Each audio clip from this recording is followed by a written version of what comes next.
عزیزم، کیا آپ نے کبھی یہ سوچا ہے کہ آپ جس ادبی شاہکار کا مطالعہ کر رہے ہیں، جو غزل یا نظم آپ کو ازبر ہے، کیا وہ بین ہی اسی طرح ہے جیسے اسے اس کے تخلیق کار نے لکھا تھا؟ کیا اس میں وقت اور ہاتھوں کے سفر نے کوئی تبدیلی نہیں کی؟ یہ سوال ایک محقق کے لیے محض تجسس کا باعث نہیں، بلکہ ایک بنیادی فکری ذمہ داری ہے۔ یہیں سے ایک ایسے موضوع کا آغاز ہوتا ہے جسے ہم متنی تحقیق کہتے ہیں۔ یہ علم محض کسی کتاب کے مختلف نسخوں کا تقابل کرنے کا نام نہیں، بلکہ یہ گمشدہ لفظوں کی تلاش، تحریف شدہ جملوں کی بازیابی اور شاعر یا مصنف کی اصلی آواز تک پہنچنے کا ایک نہایت مشکل اور حساس سفر ہے۔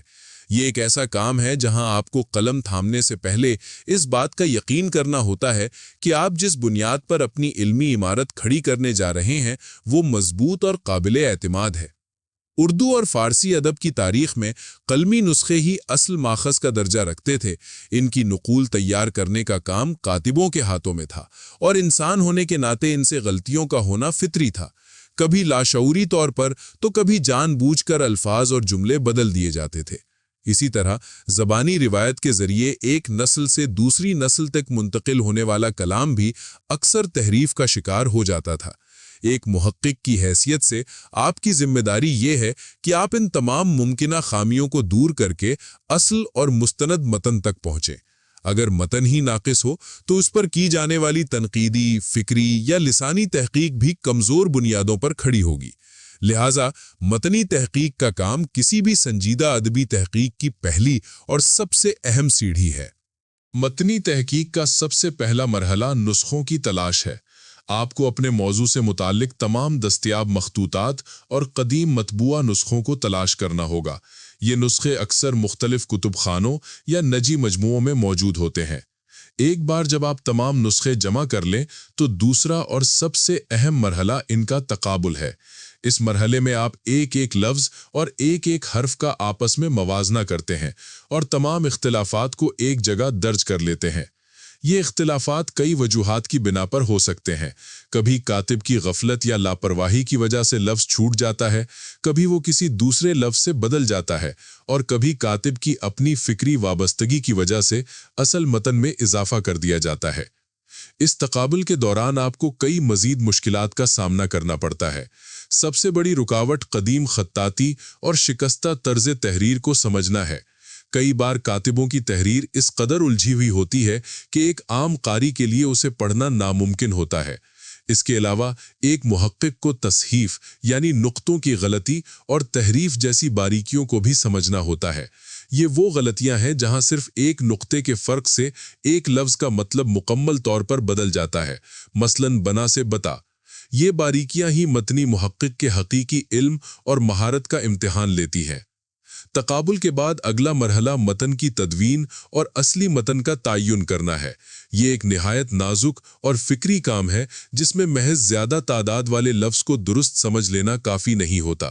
آپ کو اس بات کا خیال رکھنا پڑتا ہے کہ اصل شاعر یا مصنف کا اسلوب کیا تھا، کیا یہ لفظ اس کے اسلوب سے مطابقت رکھتا ہے۔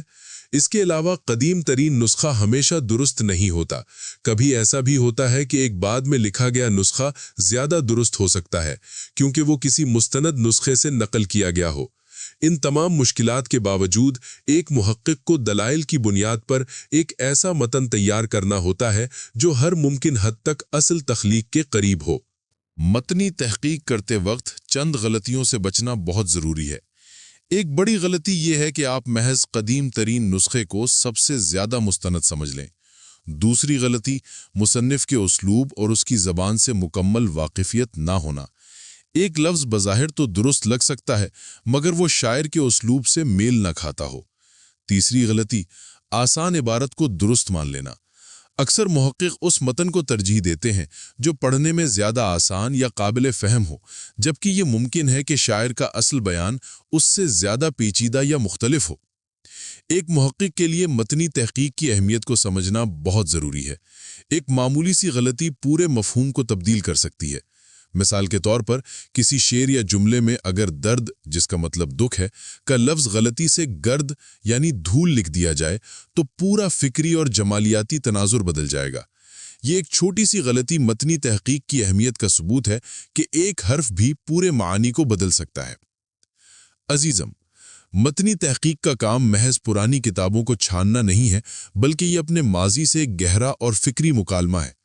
ایک متنی محقق وقت کے دھارے میں گم ہو چکے لفظوں کا سراغ لگا کر نہ صرف ایک ادبی ورثے کو اس کی اصل شکل میں واپس لاتا ہے، بلکہ وہ آنے والی نسلوں کے لیے علم کی بنیادوں کو بھی مضبوط کرتا ہے۔